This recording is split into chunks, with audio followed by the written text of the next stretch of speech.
अस्सलाम वालेकुम वरहमतुल्लाहि वबरकातुहू। दोस्तों, एक बहुत अहम सवाल है।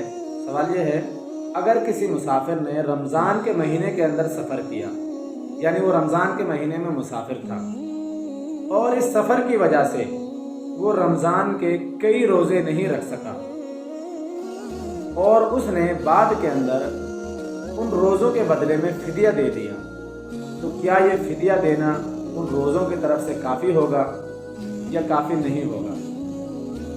दोस्तों, सबसे पहले तो ये बात समझें कि फ़िदिया किस शख्स पर लाजिम है और किस शख्स पर लाजिम नहीं है। तो याद रखें, पहली बात तो यह है कि फ़िदिया मुसाफिर आदमी के ऊपर लाजिम है ही नहीं। मुसाफिर आदमी फ़िदिया दे ही नहीं सकता। फ़िदिया जो है वो मरीज़ के ऊपर लाजिम आता है।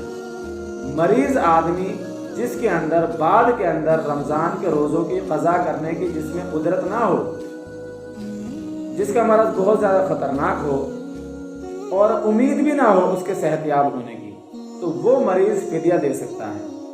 हर मरीज़ भी फ़िदिया नहीं दे सकता। तो मुसाफिर के बारे में कि वो फ़िदिया दे दे अपने रोज़ों के बदले में, तो याद रखें, मुसाफिर आदमी फ़िदिया नहीं दे सकता। मुसाफिर आदमी के लिए ये ज़रूरी है कि वो रमज़ान के रोज़ों की बाद के अंदर क़ज़ा ही करेगा, जैसा कि कुरान पाक में आया है, फ़मन कान मिनकुम मरीज़न औ अला सफ़रिन फ़इद्दतुम मिन अय्यामिन उख़र।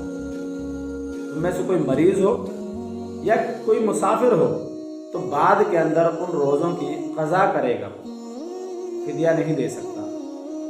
तो इसलिए मुसाफिर आदमी का रमज़ान के रोज़ों का बाद के अंदर फ़िदिया देना या रमज़ान के महीने के अंदर फ़िदिया देना और इस चीज़ को उन रोज़ों के बदले में काफ़ी समझना फ़िदिया देने को, तो ये बेहतर नहीं है।